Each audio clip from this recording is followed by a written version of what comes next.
한밤 뉴욕 증시가 유로존의 재정 우려가 지속되며 이틀째 하락했습니다. 유럽도 독일 공매도 금지 충격에 2% 넘게 급락했습니다. 천안함 침몰 원인을 조사해왔던 민군 합동조사단은 오늘 오전 10시 국방부에서 조사 결과를 공식 발표합니다. 합조단은 북한 잠수함이 어뢰 공격했다는 결정적인 물증을 제시할 것으로 알려졌습니다. 6.25 전쟁 이후 지속적으로 증가세를 보여왔던 한국의 인구가 오는 2020년부터는 감소세로 돌아서며 마이너스 인구 시대를 맞을 것으로 보입니다. 대책 마련이 시급한 것으로 지적되고 있습니다. 한국개발연구원 즉 KDI가 물가 상승 요인뿐 아니라 여러 측면에서 볼 때 현 금리가 너무 낮은 수준이라며 저금리에 맞춰왔던 정책 기조를 정상화할 필요성을 다시 한번 주장했습니다.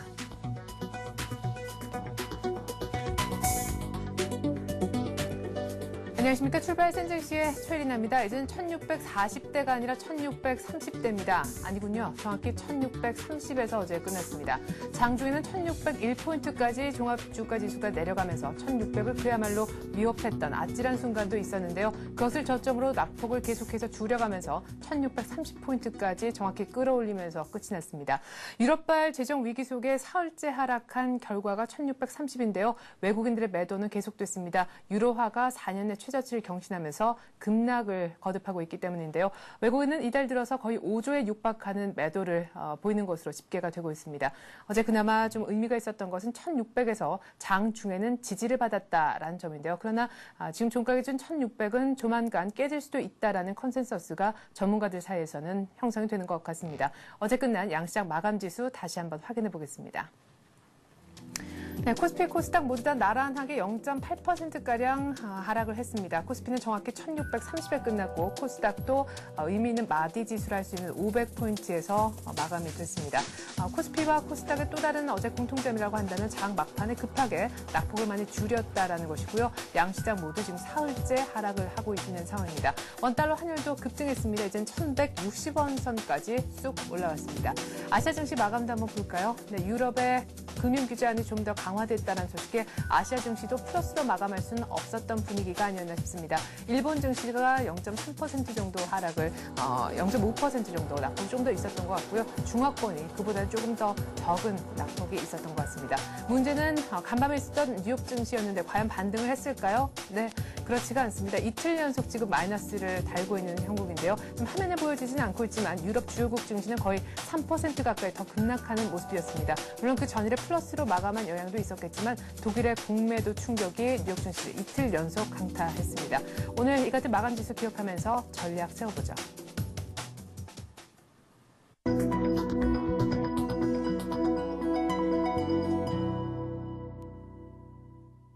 네, 독일의 공매도 금지 조치 역풍이 계속해서 글로벌 증시를 압박하는 가운데 우리 증시가 오늘 또 어떤 흐름을 보여줄지 조금은 우려스러운 시점에 와 있는 것 같습니다. 오늘 우리장 전망 전문가와 더불어서 들어보는 시간 갖죠. 교보증권 양평동 지점에서 오기철 차장 나오셨습니다. 안녕하세요. 네, 안녕하세요.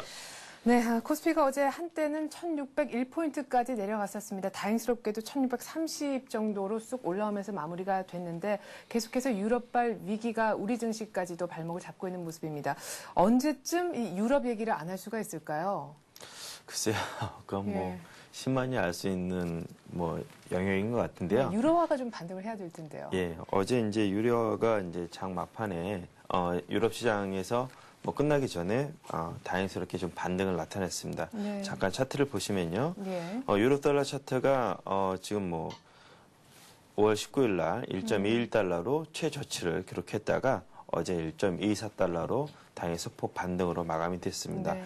이러한 영향을 받아서 미국 시장도 150포인트 이상 다우지수가 하락을 하다가 한 66포인트 정도로 하락을 다행히 줄여서 마감이 됐는데요. 네. 이런 측면들은 전반적으로 이제 시장이 어느 정도 좀 안정권으로 좀 접어드는 것이 아닌가.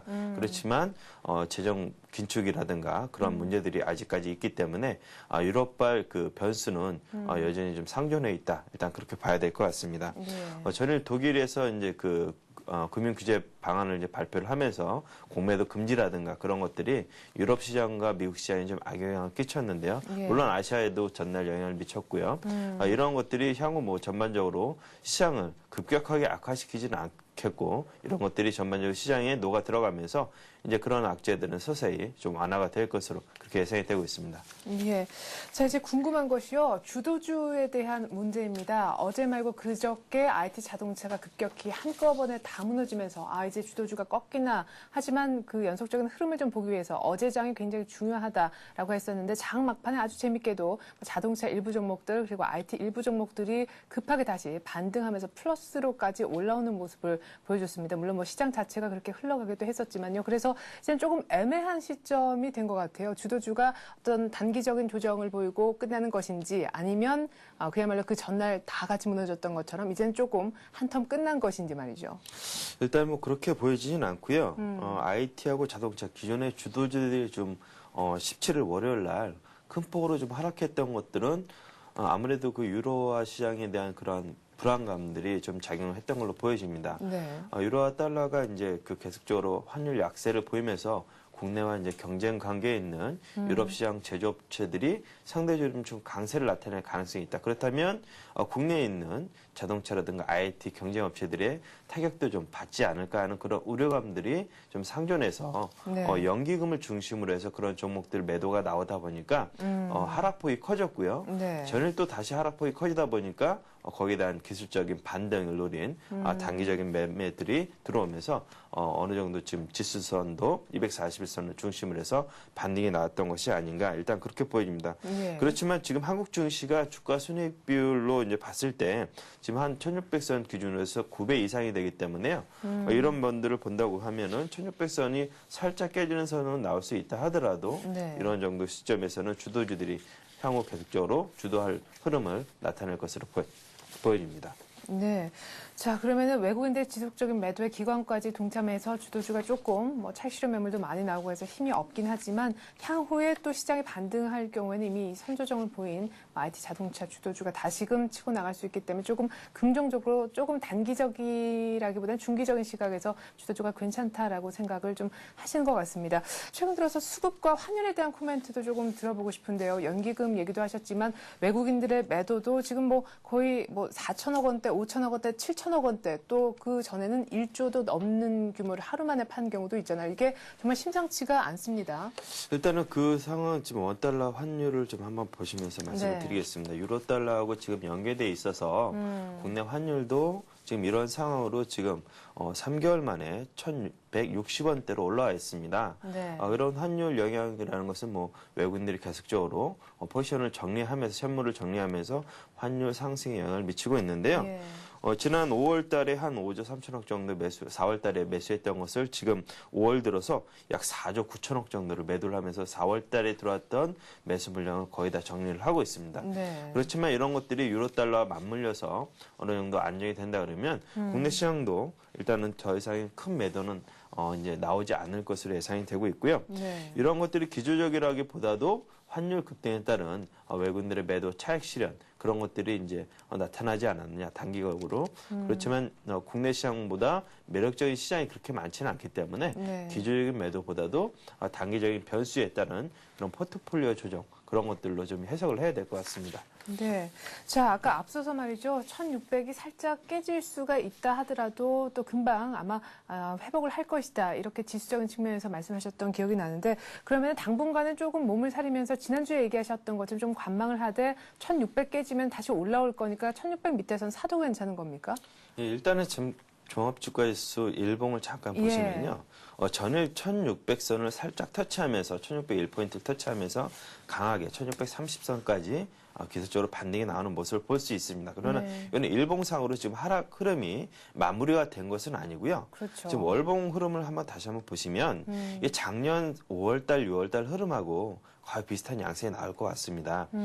작년 5월달에 큰 폭으로 하락했고 다시 한번 6월달에 큰 폭 하락을 하면서 21선이 형성됐던 자리까지 터치를 하면서 올라오는 그런 모습을 보였거든요. 네. 국내 시장이 현재 5월달에 이런 모습이 나타나고 있고 6월달에 다시 한번 하락한다 그러면 60선, 월봉상 60선까지 빠질 가능성이 있습니다. 그 자리가 한 1550선 정도, 네네. 그 정도가 형성이 되기 때문에 이런 자리에서는 일단은 어느 정도 좀 안정권으로 접어들 가능성이 많고요.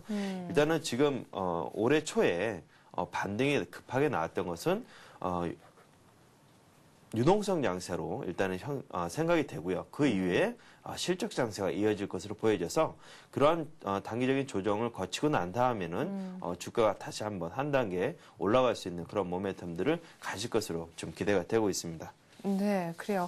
3월 달에는 또 돈의 힘으로, 4월 달에는 실적의 힘으로 이렇게 올라왔는데 5월 달에 좀 조정이 있다가 다시 가지 않겠느냐, 뭐 이런 얘기셨던 것 같습니다. 그래요. 이제는 뭘 사는가에 대한 고민을 그러면 좀 해야 될 것 같습니다. 일단은 그럼 올라올 장이니까 1,550포인트까지는 염두에 두면서 마구 던지는 것은 지혜로운 행동은 아니다, 이런 생각이 드는데 말이죠. 그래도 시장 주도주가 여전히 간다라는 데한 전문가들의 의견의 일치가 좀 나오는 것 같아요. 예. 뭐 기존의 주도주 이제 자동차, 반도체, IT 이런 것들이 상승세를 보이다가 잠깐 꺾였다가 다시 올라오는 모습을 보이고 있습니다. 네. 그렇지만 지금 국내 증시가 조정 받으면서 환율이 많이 올라왔죠. 1,165원까지 올랐는데요. 수출주들은 역시 환율이 영향을 많이 미칩니다. 그때 이제 이러한 시장이 조정하기 전에 시장 컨센서스가 약 1,000원에서 1,050원 정도 형성이 됐었는데 지금 1,100원대가 넘어서면서 다시금 수출들한테 긍정적인 시장이 형성이 되고 있습니다. 네. 유로달러도 물론 많이 하락했지만 국내 시장 환율도 하락했기 때문에 이런 IT나 자동차 쪽에는 계속적으로 긍정적인 영향을 좀 줄 것으로 보여지고 있고요. 네. 그래서 뭐 일단은 종목들로는 뭐 삼성전기, 현대차, 기아차 이런 것들이 좀 매력적이지 않을까. 그리고 이제 시장 주도주들이 변경될 가능성에 대해도 염두에 둬야 될 것 같습니다. 네, 단기적으로 말씀이신가요? 중기적으로도 좀 가능성이 있을 것 같고요. 왜냐하면 연기금들이 1월부터 5월까지 계속적으로 매수를 해왔는데요.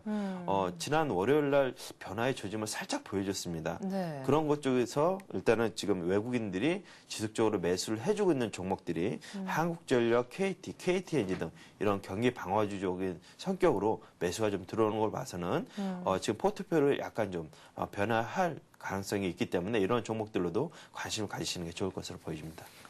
그러면은 이제 답이 두 개인 것처럼 흘러갑니다. 주도주도 뭐 그렇게 나쁘진 않은 원달러 환율 보면은 수출주라고도 볼 수 있으니까 그런 상황인 것 같고 또 지금 뭐 외국인이라든가 연기금의 수급으로 봤을 때는 그야말로 얘기하는데 수출주의 어떤 반대 구매에 서 있는 경기 방어주 일부 종목도 괜찮아 보인다라는 말씀이신데 그럼 지금 당장 어느 쪽으로 어떻게 해야 됩니까? 일단 단기적으로는 뭐 주도주의 흐름이 좋겠죠. 그렇지만 예. 수익률은 항상 리스크 대비 수익률을 가져가셔야 됩니다. 예. 지금 주도주가 좋다고 해서 주도주에 지금 탈 수 있는 분들이 별로 없으실 거예요. 그렇다면 자기가 리스크를 안기보다도 안정성을 좀 더 선호하시는 분들이라고 하면 네. 한국전력, KTNG 이런 방어주 쪽으로 포트폴리오를 조금 더 비중을 늘리시는 것이 좋다는 의견을 드리는데요. 네. 이런 것들은 그동안 기간 조정과 가격 조정을 많이 거쳤습니다. 그렇기 때문에 이런 종목들은 안정성 위주로 투자하시는 분들한테 포트폴리오를 병행하시는 것으로 이제 권해를 드리고요. 네. 시장 주도주 쪽으로 성격을 가져가시는 분들은 지금 시장에 계속적으로 베팅이 가능하신 분들에게 말씀을 드리는 겁니다. 시장의 기조는 아직까지 변화되지 않았다고 지금 보고 있기 때문에 이런 주도주들은 계속적으로 갈 수 있는 여건이 형성되고 있다고 봅니다. 네, 자기 스타일이 조금 보수적이냐 아니면 리스크 테이킹을 좀 잘하는 스타일이냐에 따라서 좀 잘 선택을 비중 조절을 좀 잘 하셔야 되겠다 이런 생각이 듭니다. 지난주 이 시간에는 OCI에 대한 얘기를 하셨는데요. 시장이 막 급하게 꺾이면서 OCI도 조금 적지 않은 조정을 급하게 좀 받은 그런 면이 있는 것 같습니다. OCI에 대한 코멘트 잠깐 부탁드리고요. 오늘 어떤 종목 볼런지 새로운 종목 얘기도 하나 해주시죠. 예, 지난주 OCI가 제가 이제 21만 원 선 아래서 일단 좀 매수를 좀 권해드렸는데요. 네.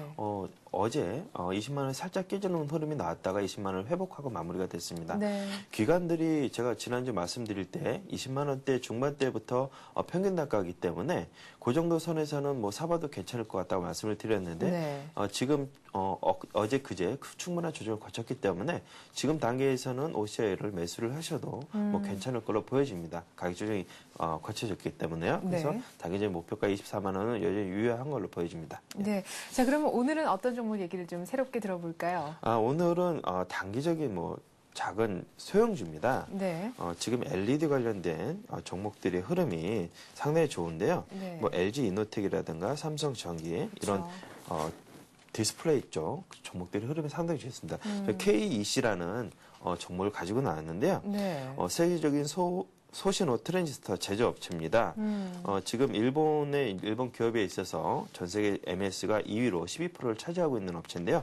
네. 1969년도 창업 이래 반도체 쪽만 한우물을 파고 있는 그런 오랜 역사를 갖고 있는 회사입니다. 이 회사를 주목하게 된 것은 작년, 재작년 영업이익이 계속적으로 좀 안 좋은 흐름이 나타났다가 네. 올해 들어서 1분기 만에 두 개 년도에 영업이익을 뛰어넘는 그런 실적을 보이고 있습니다. 네.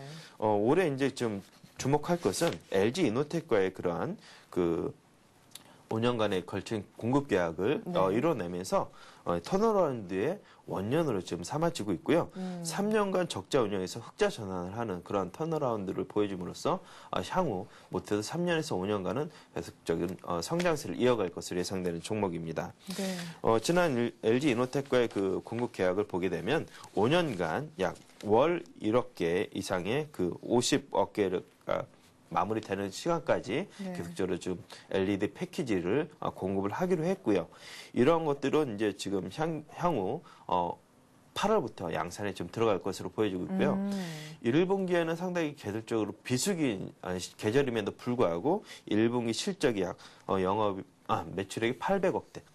영업이익이 36억, 그다음에 순이익이 5억으로 흑자 전환되는 그런 모습을 좀 보여줬습니다. 네. 그렇기 때문에 LG 이노텍 같은 경우는 올해 하반기부터 상당히 큰 매출이 더욱더 기대가 되고 있고요. 네. 그리고 이제 영업이익과 순이익도 안정적으로 상당히 큰 폭으로 성장을 할 것으로 보여집니다. 뭐 이렇게 단순 비교하면 안 될 것 같은데요. 예. 작년에 이제 서울반도체가 매출액이 4천억 원대, 영업이익이 약 400억 원대였는데요. 시가총액이 지금 2조 7천억입니다. 네. 근데 이 종목 같은 경우 작년 매출액이 3천억에 영업이익 17억이었습니다. 영업이익 부분만 어느 정도 받침이 된다고 하면 지금 현재 시가총액이 1,600억입니다. 네. 그러면 뭐 서울반도체 지금 10%도 안 되는 그쵸. 그런 시가총액이기 때문에 향후 매출액 영업이익만 어느 정도 뒷받침이 된다 그러면 충분히 성장 가능성이 좀 더 많은 그런 회사로 지금 비춰집니다. 네. 자, 그러면은 일단 실적적인 측면이 가장 큰 것 같습니다. LG 이노텍과의 공급 계약을 등에 업고 지금 빠르게 턴어라운드를 이미 하고 있는 그런 종목인데요. KEC 차트를 보면서 가격 얘기를 한번 들어보기로 하죠. 예, KC 지금 차트를 잠깐 보시면요. 지금 일봉상으로 지난 그 2월달, 1월달에 1,500원 고점을 한번 찍고요. 네. 다시 이제 900원대까지 조정을 받은 후에 다시 1,200원대 좀 올라와 올라왔네요. 있는 모습입니다. 지금 차트상으로 보면 작년 10월달에 1,200원대가 중요한 그러한 이제 저항대였는데 네. 최근에 며칠간 주가 상승을 해서 대량 거래가 실리면서 그 부분을 돌파를 해줬습니다. 네. 그래서 1,200원 선 초반대나 1,200원 선이 살짝 깨지는 부분에서 매수에 들어가셨다가 정고점 부분인 뭐 1,500원 선 정도의 선에서 뭐 차익 실현하셔도 충분할 걸로 이렇게 보여집니다. 올해 장기적으로 본다고 하면 뭐 주가 흐름은 더 좋을 것으로 예상이 되는데요. 네. 단기적으로 보실 때는 그렇게 대응하시면 좋을 것 같습니다. 네. 자, 이렇게 해서 저희가 KEC라는 종목에 대한 얘기까지 들어갔습니다. 교보증권 양평동 지점 오기철 차장과 함께했습니다. 차장님 말씀 잘 들었습니다. 예, 감사합니다.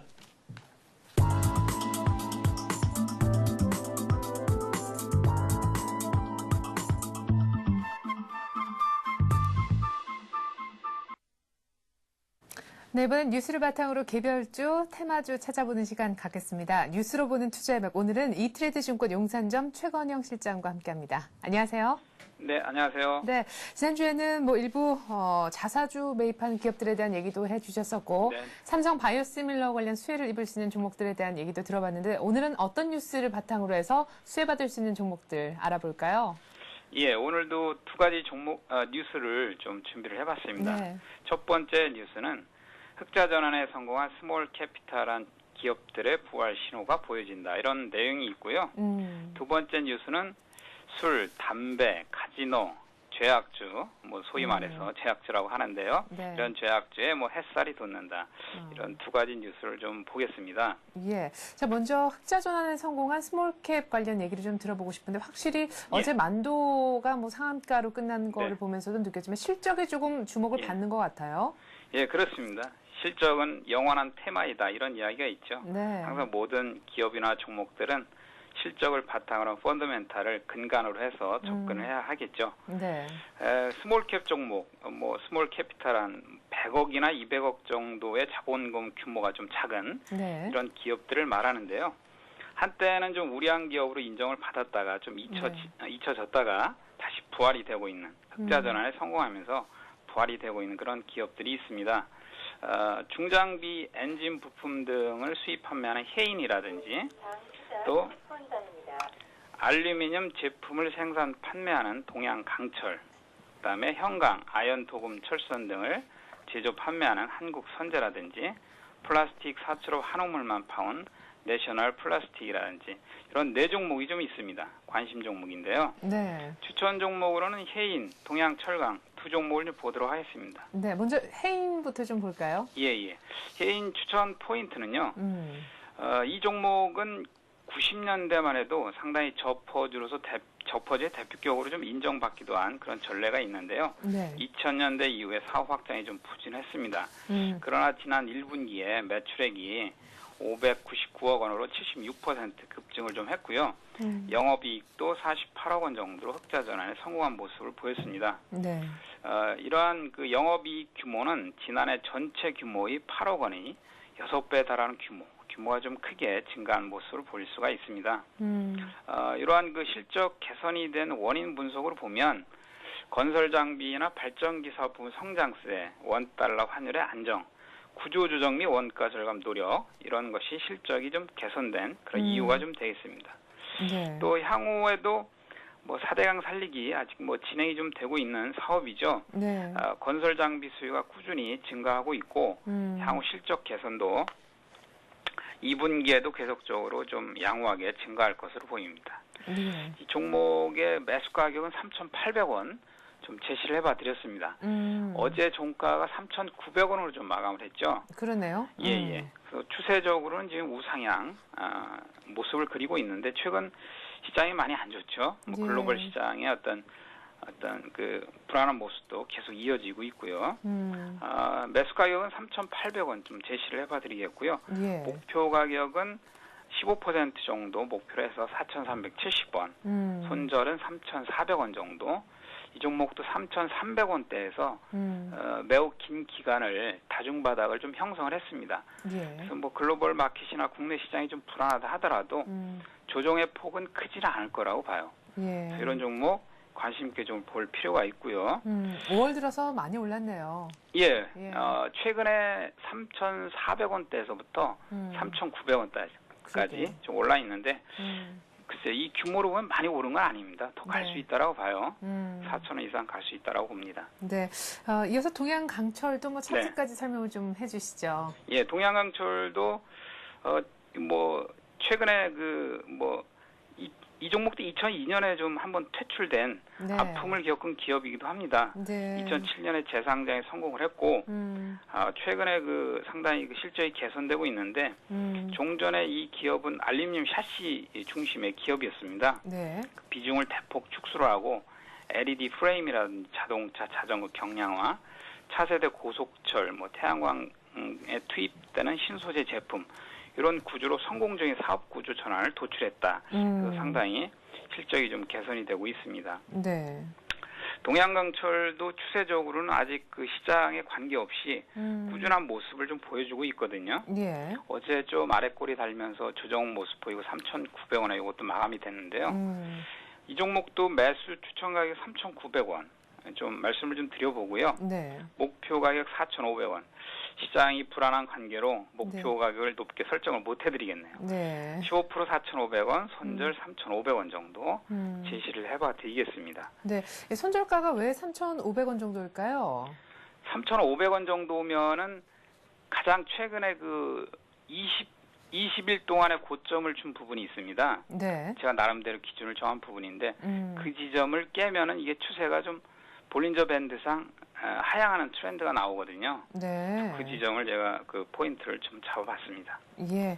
네, 기술적으로 보셨을 때 손절 가격은 한 3,500원. 역시 네. 해인 그리고 동양강철 모두 예. 목표 가격은요. 매수가 대비 15% 정도 네. 잡아주셨네요. 두 번째로 아까 죄악주라고 거기 햇살이 돋는다고 어떤 종목인가요? 그렇습니다. 술, 담배, 카지노 관련 종목인데 예. 단어만 들어보셔도 약간 아침부터 좀 기분이 안 좋은 단어 같죠? 네. 좀 터부시되는 단어나 개념이라고 좀 생각이 되는데 자, 이런 관련주가 좀 있습니다. 네. 올해 남아공 월드컵 이러한 그 수혜주가 되는 종목도 있고요. 네. 또 강원랜드가 올해 부진을 면치 못했었는데 어떤 투자 계획이 좀 발표된 부분도 있고요. 네. 그다음에 외국인 전용 카지노 세븐럽을 운영하는 GKL 또 반등세 모습을 좀 보이고 있고요. 남아공 월드컵의 어떤 수혜가 될 수 있는 주류 업체인 하이트맥주 최근 주가 동향도 좀 양호합니다. 또한 뭐 담배, 홍삼 시장 성장 기대감이 있는 KTNG 이런 종목이 있는데 관심 종목 강원랜드, 하이트맥주, GKL, KTNG 이 종목 볼 수가 있겠고요. 네. 추천 종목은 강원랜드하고 하이트맥주를 좀 보겠습니다.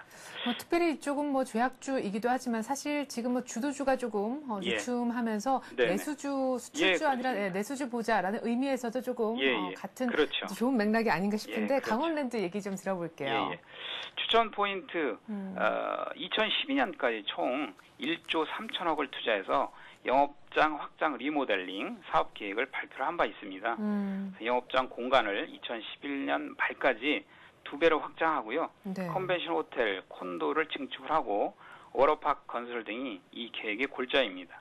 투자가 좀 확대돼서 매출도 증가할 수 있는 그런 전망이 되고 있습니다. 그래서 이번 투자로 인해서 VIP 룸이나 어떤 고급화된 서비스를 제공할 경우에 테이블 게임의 어떤 매출 이익이 증가할 전망으로 보이고 있습니다. 네. 2분기에도 실적 호조가 이어질 전망으로 좀 보이고요. 강원랜드도 매수 가격 보시면은요. 어제 17,400원에 마감이 됐네요. 네. 오늘 정도면은 17,000원 정도 제가 제시해드리는 17,000원 가격은 매수가 좀 가능하겠네요. 네. 예, 최근에 이 주가 동향도 17,800원. 17,800원 선이 가장 그 고점이었어요. 최근에 네. 작년 10월부터 해서요. 이러한 고점을 돌파하면 2만 원까지도 볼 수는 있겠는데요. 네. 매수 가격 17,000원, 목표 19,600원. 그다음에 손절 15,300원 정도. 좀 이런 정도로 좀 보도록 하겠습니다. 네. 트렌드가 아직 살아 있어요. 살아 있고 아까 말씀하신 것처럼 내수 관련주, 그다음에 주도주에 대한 부분을 좀 피해가면서 이런 종목에 좀 관심을 가져보자. 라는 포인트가 되겠습니다. 네, 그래요. 네. 강원랜드가 또 급작스럽게 좀 뭐 KTNG 뭐 다들 주목을 좀 받게 되는 것 같습니다. 하이트맥주 아까 또 얘기하고 싶다고 하셨잖아요. 예, 하이트맥주 추천 포인트는요. 네. 최근에 좀 날씨가 더워지고 있죠. 예, 기온 상승이 좀 있고 있는데 그런 부분도 또 주류 소비가 좀 이루어지지 않을까 보고요. 네. 6월 월드컵 개막 수혜주다. 뭐 이런 또 포인트도 있습니다. 그래서 2분기부터는 총 출하량이 전년 수준으로 회복 기대를 좀 해보겠고요. 1분기 실적은 어느 정도 예견된 부진한 실적이 좀 나왔습니다. 그러나 2분기에는 좀 회복할 것이다. 이런 포인트가 있고요. 또 재고 어떤 구조 조정이 완료되고요. 투입 비용 감소, 매출 정상화 이런 부분이 또 2분기 이후에 마진이 확대될 것으로 또 전망이 나오고 있습니다. 네, 기관이 최근 들어서 많이 사줬네요. 네네네. 하이트맥주도 보시면은요. 네. 최근에 13만 원, 13만 1,000원 저점을 주고요. 네. 어제 종가가 14만 7,500원이었습니다. 네, 이게 다 5월에 있었던 일이죠? 예, 그렇습니다. 그래서 최근에 모습이 좀 양봉을 좀 N자형 패턴으로 좀 우상향하는 말하자면 짝꿍댕이 스타일의 W자형 이런 것을 단기간에 그림을 좀 패턴을 보여주고 있거든요. 네.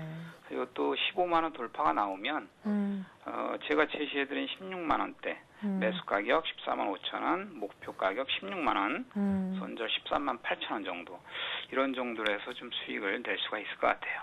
네, 14만 5천 원 정도까지는 좀 약간은 내려와 줄 것이다 이렇게 보시는 거죠? 어제 많이. 예, 알겠습니다.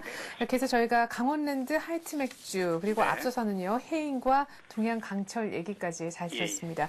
이트레이드 증권 용산점 최건영 실장이었습니다. 고맙습니다. 네, 감사합니다. 네, 5월 20일 목요일 우리 장 이제 막 개장을 앞두고 있습니다. 예상 지수만 간단히 보면요. 코스피는 10포인트 정도 하락한 1620 조금 안 되는 지수에서 시작을 할 것 같고요. 코스닥은 2포인트가량 빠진 498포인트 정도에서 출발할 것 같습니다. 아주 간단하게나마 한번 동시효과 상황 보시겠습니다. 네, 삼성전자가 어제도 뭐 한 2% 이상 빠졌었는데 오늘도 역시 약세 면치 못할 것 같고요. 어제 뒤심 좋았던 자동차 몇몇 종목들 한번 볼까요? 현대차가 어제 3% 급등했는데 추가적으로 더 상승할 것 같습니다. 지수는 빠질 것 같은데 말이죠. LG전자에 약간 저가 매수세가 들어올 것 같고 LG디스플레이와 하이닉스는 여전히 조금 약세 국면 이어갈 것 같습니다. 역시 빨간불 달고 있는 거 현대차, 기아차, 그리고 삼성전자 우선주, 삼성물산 정도가 될 것 같네요.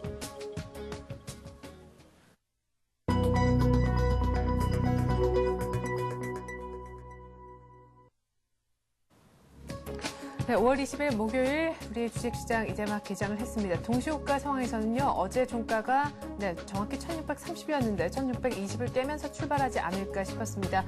뉴욕이 또 이틀째 하락을 하고 말았는데 독일에 우리가 모두 다 알고 있는 주식 채권 CDS에 대한 공매도 금지 조치가 연일 뉴욕 증시를 강타했고 뒤늦게 유럽은 더 하루 만에 크게 빠지는 모습이 있었습니다. 거의 뭐 한 주요국 증시가 3% 가까이 하락했는데요. 유로화가 장 막판에 뉴욕 외환시장에서 소폭 반등했다라는 것을 조금 위안 삼아 볼 수 있지 않나 싶습니다. 어쨌거나 오늘 낙폭이 조금 더 나오는 것 같은데 시초가 분석해드리죠. 화면을 또 보시겠습니다. 네, 코스피가 1620에서 출발하네요. 어제 종가 대비 9포인트 더 하락한 결과이고 코스닥도 500선 깨면서 출발하고 있습니다. 자, 삼성전자가 77만 원도 더 하회를 합니다. 76만 7천 원에 장 열리고 있고 포스코가 그 전날 반등 기미 보였다가 어제 빠졌다가 오늘 추가적으로 아주 소폭이나마 더는 밀리지 않을 자리를 또 보여주는 것 같습니다. 자, 현대차가 어제 3%, 오늘 또 0.3% 14만 500원, 14만 원짜리에서 더는 밀리지 않는 현대차의 모습이고요. 삼성생명 도 오늘 보합권입니다. 한국전력이 어제 또 많이 올랐었죠. 3%대 급등했었는데요. 오늘도 좀 견조한 모습, 역시 방어주 쪽 좀 강하다. 그런 장의 특징도 살펴볼 수가 있겠습니다. 신한금융지주 그리고 KB금융 모두 다 좀 약하게 진행되고 있지만 낙폭이 그렇게 하나하나 뭐 큰 것 같지는 않습니다. 자, 모비스가 어제 약세 보였다가 장 막판에 쭉 끌어올리는 것이 보합이었는데 오늘 다시금 1.3% 정도로 빠집니다. 역시 현대기아차보다는 최근 들어서 모비스가 조금 힘이 좀 적어 보입니다. LG화학도 어제 소폭 하락세를 유지하면서 그냥 반등을 세게 못 주고 끝났었는데 오늘도 역시나 아주 소폭이나마 반등을 못하면서 약보합권에 시작을 하고 있습니다. 현대중공업이 어제 3% 이상 급락했었는데요. 오늘도 또 2% 이상 급락. 다른 시총 상주에 비해서는 낙폭이 좀 나옵니다. 현대중공업이 급하게 좀 많이 빠진다라는 인상을 주는군요. LG디스플레이도 1.7%가량 하락하고 있고 대신에 LG전자에는 동시호가 상황에서도 보여졌듯이 저가 매수세가 유입되고 있고 하이닉스도 어제 좀 괜찮은 모습으로 막판에 반등을 좀 해줬었는데요. 뭐 2분기 영업이익이 1조 가능하고 향후에 사상 최대 실적도 가능하다라는 것을 이제 25,000원 밑에서는 저가 매수세가 유입이 되는 것 같습니다. 자, 그리고 SK텔레콤과 KT도 뭐 낙폭이 조금 있긴 한데 큰 폭은 아니고요. 기아차 보십시오. 34,400원, 1.8% 오늘 같은 장에서 급등을 좀 하는 그런 느낌을 줍니다. 자, 코스피가 갑자기 쑥 올라왔습니다. 9포인트 정도 하락했었는데 이러다가 곧바로 상승 반전도 한번 얘기를 해볼 수가 있을 것 같네요. 삼성전기가 어제 또 막판에 힘이 좋았었죠. 2.5% 급등했었는데 약간 찰실한 매물이 나오는 자리가 아닐까 싶습니다. 롯데쇼핑이 1.3% 하락하고 있고 SK에너지가 역시 다시금 지금 하락하면서 10만 원도 위협받는 그런 처지에 놓여 있게 됐습니다. 삼성 SDI가 어제도 흐름이 괜찮았었는데 말이죠. 한 2% 정도 급등했었는데 오늘 추가로 1% 더 올라갑니다. 물산도 1% 정도 더 상승을 합니다. 신세계, 삼성화재 모두 약하게 진행되고 있습니다. 자, 현재 코스피가 1629. 사실 만도의 현재 가격도 궁금한데 말이죠. 일단 코스닥 시총 상위 종목 먼저 분위기 보시겠습니다. 코스닥은 곧바로 상승 반전하면서 502포인트 근처까지 올라오네요. 자, 거의 뭐 보합인데요. 포스코 ICT가 1.4% 급등하고 있고 CJ 오쇼핑은 반대로 한 그 정도 폭으로 내려주고 있습니다. SK컴즈가 어제 6% 급락했는 데 따른 반발 매수세가 좀 들어오면서 19,000원에 정확히 거래가 이루어지는 모습입니다. 주성엔지니어링도 어제 한 3% 급등했었지만 찰실현 매물 안 나오고 더 가고 있고 SFA와 HD스텝은 모두 보합권에서 움직입니다. 그리고 뭐 성광밴드 0.5% 더 추가적으로 밀리고 있습니다. 성화 하이텍 한번 봐야 되겠죠. 예, 오늘 자동차주, 대형주도 잘 가고 어제 좀 막판에 많이 올랐었던 부품주도 따라가는 형국 속에 오늘 자동차주는 역시나 좀 강하다 이렇게 보셔야겠습니다. 덕산 하이메탈이 2% 급등하고 있고요. KDC 어제 또 급락이 좀 있었었죠. 3D 테마가 오늘 좀 가려나요? 3.7% 다시금 세계 위쪽으로 올라오고 있습니다. 현재 코스피가 1631 곧바로 양시장이 모두 다 상승 반전하고 있습니다. 네, 장 열린 지 채 5분도 되지 않았는데요. 양시장 모두 다 플러스로 반전시키는 모습. 일단 출발은 참 좋아 보입니다. 유로화가 장 막판에 뉴욕 외환시장에서 반등한 것이 조금 좋은 그런 영향을 준 것도 같은데 말이죠. 보다 자세한 출발 상황 분석 들어보도록 하겠습니다. 우리 투자증권 투자정보센터로 가서 이경민 연구원 만나보죠. 안녕하세요. 예, 안녕하십니까. 네, 어제 1600 위협받는 순간도 있어서 오늘 또 추가적으로 더 밀리면 어쩌나 했었는데 곧바로 상승 반전시켜서 좀 그나마 위안이 되는 것 같습니다. 네. 전일 반등이 나왔던 1600선은 12개월 이동평균선, 즉 1년 평균 주가라고 볼 수 있겠는데요. 이 주대에서 강한 반등이 나왔다는 점은 좀 의미가 있다고 볼 수 있겠습니다. 이런 반등의 연장선상에서 오늘도 장 초반에는 좀 약세를 보이긴 했지만 바로 상승 전환하면서 코스피는 1631포인트 0.14% 상승하고 있습니다. 코스닥 지수 또한 500선을 넘어서면서 0.43% 상승하며 502.58포인트를 기록하고 있습니다. 전반적인 시장 상황이 긍정적인 흐름을 보이는 가운데 외국인은 오늘도 매도세를 보이고 있습니다. 반면에 전일 강한 반등세를 보였던 개인과 기관의 매수세는 장 초반부터 이어지면서 수급 상황이 긍정적으로 최악의 상황은 지난 것이 아닌가라는 생각을 하게 만들고 있고요. 코스닥 시장에서는 반면에 개인만 매수하고 있고 기관과 외국인 매도세를 보이면서 수급 시장 상황은 아직까지는 완전히 회복되었다고 보기는 좀 어렵지 않나라는 생각을 하고 있습니다. 선물 시장에 있어서도 강한 반등세를 보이면서 212포인트를 회복하고 212.45포인트를 기록하고 있습니다. 현재 수급상 프로그램 매매를 본다면은 차익, 비차익 모두 매도세가 출회되고 있고 외국인은 선물 시장에서 매도세를 보이고 있어서 현선물 매도세를 보이고 있기 때문에 장중 등락에 있어 좀 경계심을 가질 필요가 있겠습니다. 네. 자, 오늘 또 분위기를 보니까 지수도 지수지만요. 주도주가 결국 가는 게 맞네? 이런 생각이 들거든요. 주도주에 대한 의견을 내신다면요. 네, 지금 현재 주도주가 이틀 전 큰 폭의 하락을 보인 다음에 다시 전일과 그리고 오늘까지 강한 반등세를 보이고 있는데요. 현재로서는 주도주로서의 위치를 훼손하거나 아니면은 불안한 모습을 보이는 것은 아니라고 보고 있습니다. 다만 부담스러운 것은 단기적으로 수익률 갭이 너무 크다는 점인데요. 코스피와 그리고 여타 업종과의 수익률 갭이 크게 벌어져 있는 상황이기 때문에 좀 이를 해소하는 과정이 필요하지 않나라는 생각을 하고 있습니다. 현재로서는 강한 반등세를 보이고 있고 1600선 이후 좀 강한 탄력을 보이고 있지만 향후 시장의 안정성을 찾아가는 과정에 있어서 업종별 순환매가 나타나든지 아니면은 상대적으로 주도주의 반등 탄력이 약화되는 모습이 나타나면서 이런 가격 갭을 줄일 수 있는 과정이 예상되고 있기 때문에 현재로서는 강한 추격 매수하기보다는 조정시 저점 매수 전략으로 주도주를 대응하는 것이 필요할 것으로 보입니다. 네, 주도주 위치 자체가 상실되거나 그런 것은 아니겠지만 주도주의 어떤 반등이 조금은 약하게 진행될 수 있음을 좀 감안해야 된다 이런 얘기셨습니다.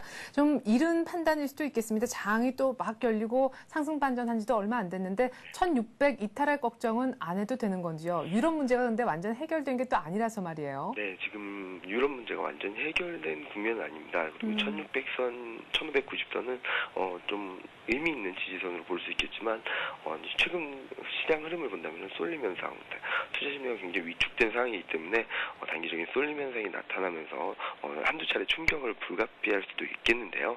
이런 점을 본다고 하더라도 1600선은 12개월 포워드 PER 기준으로 8.7배로 금융위기 이후 최저치로 떨어질 정도로 굉장히 저평가된 구간으로 진입한 것이 저가 매수의 힘이 되지 않을까라는 생각을 하고 있습니다. 유럽 사태로 인해 펀더멘털 훼손을 감안하더라도 PER이 9.5배에 불과하기 때문에 가격 메리트는 충분한 구간으로 보시고 1600선 이하에서는 저가 매수로 대응하는 것이 필요하지 않나라는 생각을 하고 있습니다. 네, 1600 밑에서는 저가 매수, 그리고 주도주에 대해서는 추격 매수보다는 조정 시 또한 매수하라 이런 얘기셨던 것 같습니다. 우리 투자증권 이경민 연구원이었습니다. 잘 들었습니다. 네, 감사합니다. 네, 계속해서 채권 시장과 외환 시장 분위기 알아봅니다. 오늘 원달러 환율 출발은 또 어떻게 하고 있는지, 오늘 또 얼마나 널뛰기를 하는지 궁금한데요. SK증권의 염상훈 연구원 전화 연결해보죠. 안녕하세요. 안녕하세요. 네, 뉴욕에서 지금 유로화가 막판에 조금 반등을 해서 말이죠. 여기에도 좀 오르지 않았을까 싶은데 지금 분위기가 어떤지요? 네, 역시 말씀하신 대로 여기환율도 이번에도 상승세를 이어갔습니다. 3원 정도 상승을 했고요. 현재 우리나라 현물환 시장 같은 경우에는 그거보다 조금 더 이제 상승폭을 반영을 하면서 1,169원 정도에서 움직이면서 전일보다는 4원 정도 상승한 채로 출발하고 있습니다. 네. 자, 뭐 유로화가 4년 내 최저치를 갈아치우고 사실 뭐 간밤에 조금 더 올라오긴 했습니다만 원달러 환율이 지금 1,160원 위까지 올라오니까 이제 환율이 트렌드가 상승 쪽으로 좀 바뀌는 거 아닌가 이런 얘기가 나오는 것 같아요. 네, 어쨌든 어제 같은 경우에 시장을 다시 한번 짚어보면은 이제 네. 가장 큰 부담 요인은 독일의 공매도 금지 법안 통과가 역시 금융시장에 부담이 되었습니다. 이런 부분을 살펴보면은 유로존이 지금 어쨌든 위험한 상황이면은 분명한 것인데 이런 법안이 통과됐을 경우에 금융시장에 당연히 이제 부담이 될 것을 독일 정부는 알고 있었을 것이라고 생각이 됩니다. 그러나 어쨌든 자국의 정치 논리와 이익이 중요하다고 생각을 했을 것이고요. 이번 일을 봤을 때 이렇게 이제 유로존 내 상황이 서로 다른 이제 나라들이 섞여서 함께 무언가를 돕고 공조를 한다는 것이 얼마나 어려운 일인 것인가를 보여준 셈이라고 생각을 합니다. 그래서 이제 유로화 같은 경우에도 이제 살짝 반등을 하긴 했지만 22의 환시 개입 얘기도 나오고 있고요. 어쨌든 이제 원달러 환율 입장에서 보면은 여전히 이제 주장하고 싶은 거는 유럽보다 우리나라가 훨씬 낫다. 그래서 이런저런 이유로 유로화는 계속적으로 좀 내려갈 수밖에 없겠지만 환율도 원달러 환율이 이제 많이 올라온 상황이고요.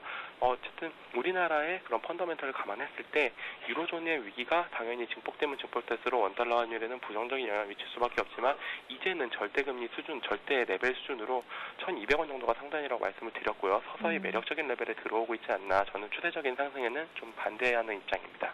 네, 그렇군요. 자, 그리고 채권 시장 같은 경우는 지금 글로벌 경기 둔화 우려가 계속해서 불거지면서 안전자산 선호 현상 때문인지 또 어제는 강세를 보였습니다. 어제 채권 시장 간단하게 정리해 주시고요. 전망도 좀 부탁드리죠. 네, 어쨌든 채권 시장에서는 어제 살짝 강한 모습을 보이긴 했지만 계속되는 이제 환율 불안으로 외국인들이 어쨌든 환율이 그냥 올라가는 게 문제가 아니라 앞으로 더 오를 것이라는 예상이 있으면 외국인들이 현재 손절을 하고 일단 원화채권을 팔고 나가 있다가 나중에 다시 들어오지 않을까 하는 우려가 분명히 존재를 합니다. 전체 우리나라 채권시장 시가총액은 한 1,000조 원쯤 되고요.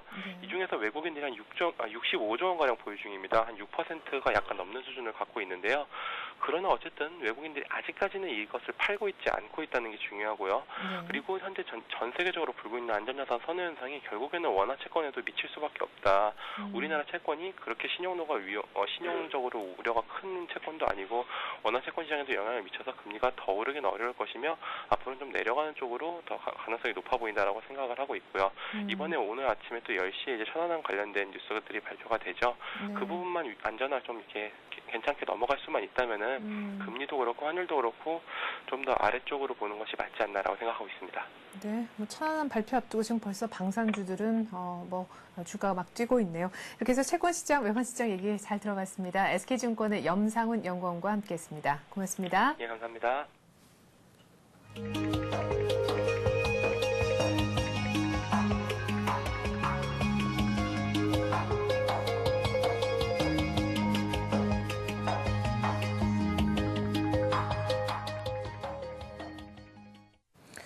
네, 코스피가 1630선에서 계속해서 좀 뉴욕의 눈치를 보는 것 같습니다. 이거 뭐 올라가도 돼? 말아? 약간 이런 지금 분위기인데요. 1630선 밑에서 출발을 했었습니다. 거의 10포인트 정도 낙폭을 갖고 1620 정도에서 출발했었다가 30선도 넘겼다가 다시금 또한 조금 밀리는 모습 보여주면서 하락 반전이 됐습니다. 코스닥은 계속해서 상승세를 유지하고 있는 그런 상황입니다. 지금 엎치락 뒤치락 장 열린 지 10여 분 만에 아직까지 갈피를 못 잡고 있는 거래소 시장인 것 같습니다. 오늘 출발 전략 세워보죠. 곽병철 피터리치 전문가와 함께 말입니다. 안녕하세요. 네, 안녕하십니까? 네, 오늘 외국인들이 팔아도 일단 장 중에 장 열린 지 얼마 안 돼서 상승 반전을 했다라는 것에 조금 의미를 두고 싶기도 하고 주도주의 어떤 흔들림도 이제는 뭐 걱정을 크게 안 해도 된다라는 느낌도 드는데 일단 오늘 장에 대한 어떤 계략적인 스크리닝을 좀 부탁드릴게요. 네, 오늘 지금 현재 시간 지금 코스피는 지금 마이너스 0.08로 약보합 나타나고 있고요. 코스닥은 501포인트 간신히 지켜내면서 강보합 수준 나타나고 있습니다. 지수는 지금 현재 혼조세로 나타나고 있습니다. 선물지수로 보면은 한 212.15포인트 나타나고 있는데 지금 현재 베이시스가 다시 플러스로 좀 반전된 점은 긍정적이라고 할 수 있지만은 상승 추세가 지속될지 여부는 좀 더 지켜봐야 될 것 같고요. 그리고 이제 천안함이 오늘 공식적으로 발표가 나오는데, 오늘 10시에 발표가 나옵니다. 천안함 여파가 우리 시장에 또 커다란 또 변동성 여부로 좀 결정될지 좀 지켜봐야 될 것 같습니다. 네. 그래요. 만약에 천안함 사태가 사실 이제 북한의 소행일 것이다. 이렇게 내용은 이미 다 알려져 있는 상황인데 그래도 또 충격을 주겠습니까? 외국인들의 어떤 매도 규모라든가 이런 곳에요. 네, 아무래도 이제 그 외부적인 악재도 있는데 내부적으로 악재가 있다면은 외국인 투자자들 지속적으로 국내 시장에 매수할 여력은 없을 것 같고요. 그리고 지금 현재 수급으로 봐도 외국인 투자자들 지금 한 5거래일 연속 계속해서 매도를 하고 있는 모습 나타나고요. 오늘 역시도 지금 외국인 투자자들 393억 원 매도를 하고 있고 선물도 763계약 매도를 하고 있는 상황이기 때문에 좋지는 않다라고 말씀드리겠습니다. 외국인 투자자들 매도하고 있는 가운데 매수하고 있는 업종을 살펴보면은 유통업종하고 운수 창고 업종 이 두 개 업종만 약간의 매수가 들어오고 있을 뿐 나머지 업종은 전반적으로 매도가 크게 나타나고 있는 그런 상황입니다. 네. 자, 오늘 보니까요. 자동차 쪽에 운수 장비 쪽이 많이 오르는 것은 기관이 사주고 있는 것으로 보여지는데 업종별로 분위기도 간단하게 좀 짚어주시죠. 네, 업종별로 보면은 지금 현재 코스피가 하락하고 있는데도 불구하고 상승하고 있는 업종을 보면은 전기 가스업이 플러스 2.3% 올라가고 있고요. 그다음에 낙폭이 컸었던 건설업종이 플러스 0.4%, 운수창고 업종이 플러스 0.2%, 종이 목재가 플러스 0.1% 나타나고 있습니다. 전기 가스업 같은 경우는 이제 대표적인 이제 경기 방어주인 한국전력, 지수 방어주인 한국전력이 플러스 2.9%를 상승을 하면서 지수를 방어해주고 있는 그런 모습이 나타나고 있고요. 반대로 이제 그 하락폭이 가장 큰 업종을 보니까는 의약품 업종이 마이너스 0.8% 하락이 가장 크고요. 그다음에 의료정밀이 마이너스 0.8%, 시가총액 비중이 가장 큰 전기전자 업종이 마이너스 0.7%, 그다음에 지수를 선회하고 있는 증권 업종이 마이너스 0.5%로 하락폭이 크다는 말씀 드리도록 하겠습니다. 네, 자 사실 뭐 어제까지만 해도 조금 이게 방향이 어떻게 되는 거지, 주도주가 어떻게 흘러가는 거지, 혹은 주도주의 힘이 좀 약해지나 이런 생각이 들었는데 오늘 아침에 보니까 또 그건 아닌 것 같아서 말이죠. 지금 주도주, IT라든가 자동차, 뭐 부품주까지 다 장비주까지 포함해서 말이죠. 이런 종목들 들고 계신 분들을 위해서 한 말씀 해주신다면요. 네, 그 지난번에 한번 말씀드렸었는데 이제 운수장비 업종 중에서 지금 현재 좀 보게 되면 이제 시가총액 순으로 보면 현대차가 플러스 1% 이상 상승을 하고 있고요. 그다음에 이제 기아차가 플러스 1% 이렇게 상승을 하고 있는데 보면은 이제 그 환율 상승이라는 부분은 제가 한번 말씀을 드렸어요. 환율 상승하는 부분도 이제 수출주에게는 좀 긍정적으로 작용할 것이다라는 말씀을 좀 드렸는데 이 환율과 무관하게 아무래도 그 실적이라는 부분이 뒷받침되어주고 있고 그다음에 재무구조가 급격하게 개선되고 있는 그런 자동차 부품주들도 받침이 되고 있기 때문에 향후 지수는 운수 장비 업종이 향후 좀 지수를 좀 끌고 갈 수 있는 역할을 해줄 수 있겠고요. 그다음에 이제 철강 금속 업종 최근에 좀 흐름이 안 좋았었는데 오늘 보면 이제 포스코 오늘도 역시 하락을 하고 있는데 그와 반대로 이제 현대제철이 플러스 0.7%, 고려아연이라든지 현대하이스코, 풍산 이런 종목들이 상승을 해주고 있기 때문에 낙폭이 가다했던 이제 그 철강금속이라든지 건설업종 약간의 매수가 좀 들어오고 있다라고 말씀을 좀 드리겠습니다. 네. 자, 그러면 단기적으로 IT보다는 자동차 쪽이 조금 더 뭐 환율 등의 영향으로 더 유망할 수 있다 이런 얘기신가요? 더 강할 수 있다라는 얘기신가요? 네, 일단 시장 전체적으로 봤을 때는 이제 코스피 종목 있지 않습니까? 집중의 상위 종목들을 매수하기보다는 왜냐하면 대악재도 있고 내부적인 악재, 천안함이라는 사태가 있기 때문에 지금 같은 시장에서는 이제 대형주 지금 많이 갔던 뭐 자동차를 쫓아가기에는 조금 부담이 될 것 같습니다. 이럴 때는 오히려 좀 테마 종목으로 조금 집중을 할 필요가 있을 것 같아요. 이럴 때는 테마로 좀 집중을 해본다고 한다면은 오늘 같은 날은 3D 테마가 또 많이 움직이는 것 같은데요. 네, 맞습니다. 그동안에 이제 그 3D 테마에서 이제 그 1위 업체라고 할 수 있는 KDC 말씀드리면은, KDC가 지금 현재 플러스 5% 나타나고 있으면서, 지금 현재 5,140원 정도 나타나고 있습니다. KDC라든지, 잘마테크, 라이스테이션, 이런 3D 테마가 강세를 나타내고 있고요. 그 다음에 방위산업, 이제 그 10시에 천안함이 공식 발표한다고 말씀드렸는데, 방위산업이 지금 플러스 2% 상승을 하고 있습니다. 이 중에서 보면은, 스페코가 플러스 4%라든지 S&T중공업이 플러스 3%, 빅텍, 휴니드 이런 종목들이 지금 상승을 하고 있는 그런 모습 나타내고 있기 때문에 아무래도 지수를 구성하고 있는 대형주보다는 아무래도 이런 테마 종목이라든지 내수 종목 중으로 좀 관심을 좀 가져보시는 게 좀 좋을 것 같습니다. 네, 오늘 천안함 사태가 있기 때문에 지수 관련 대형주보다는 테마 혹은 조금 좀 내수주 쪽으로 한번 보자 이런 얘기를 하셨습니다. 일각에서는 이제 외국인들이 계속 팔고 있다 보니까 외국인을 쫓아가는 것은 뭐 아니고 기관을 좀 따라해 볼 만한 오히려 외국인들이 좀 오히려 관심권에서 먼 그러나 기관은 관심을 보이고 있는 그런 종목을 봐야 된다라는 그런 주문도 있더라고요. 네, 맞습니다.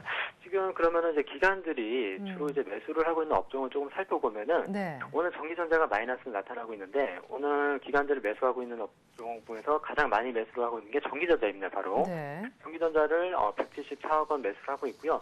이 중에서도 투시건하고 기금이 전기전자를 적극적으로 매수를 하고 있고요. 그다음에 네. 운송 장비. 일단은 기관은 외국인들이 지금 가장 많이 팔고 있는 업종인 전기전자와 운송 장비를 기관이 현재 지금 받아주고 있고요. 그런 와중에서 이제 그 개인들과 기관이 가장 많이 개인들이 따라붙은 전기전자는 좀 약세를 나타내고 있고 운수장비 쪽에서는 개인이 따라붙지 않았기 때문에 운수장비가 좀 더 강한 모습을 나타내고 있는 그런 현상을 보여주고 있습니다. 네. 자, 그러면 천안함 일단 지금 한 40분 정도 뒤면은 정부의 발표가 있을 텐데 만약에 외국인들이 움직인다라고 해서 IT 쪽에 또 뭐 많은 그런 매도 규모를 보여준다면은 IT 같은 종목 지금 그러니까 천안함 10시를 기점으로 해서 저희가 좀 대응을 해야 될 부분은 어떤 섹터이고 어떤 식으로 대응을 해야 되는지 끝으로 그 말씀만 좀 부탁드리죠. 네, 지금 현재 그 천안함 사태 관련해가지고 이미 그 알려진 뭐 악재다라고 이제 말씀을 할 수가 있어요. 네. 그렇지만 이제 이 천안함을 가지고 그 앞으로 이제 그 만들어낼 수 있는 말들은 굉장히 많을 수가 있거든요. 예. 그렇죠. 이제 북한에 대한 이제 대응 정책이라든지 북한이 이제 반발하고 일어서는 부분들. 그동안에 봤을 때는 이제 그 대북 관련해가지고 이제 북한이 뭔가 액션을 보였을 때는 이제 그 내성이 생겨서 이제 증시 반응을 안 하던 모습이 있었는데 지금같이 천안함 같은 경우는 이제 직접적인 뭔가 타격이 왔기 때문에 우리 쪽에서도 뭔가 대응이 나올 것 같아요. 네. 그리고 이제 그 지방선거 관련해가지고 정치적인 이슈도 나올 것 같기 때문에 이 문제가 쉽사리 좀 종료가 되지는 좀 않을 것 같다는 느낌이 좀 듭니다. 네. 그래서 이런 이제 지금 현재 시장이 좋지 않기 때문에 뭐 지금 현재는 뭐 따라가라 뭐 이렇게 말씀드리기는 좀 부담스러워요. 그리고 네. 어제 중국 시장도 이제 그 전강 후약으로 좀 마감을 했었는데. 네.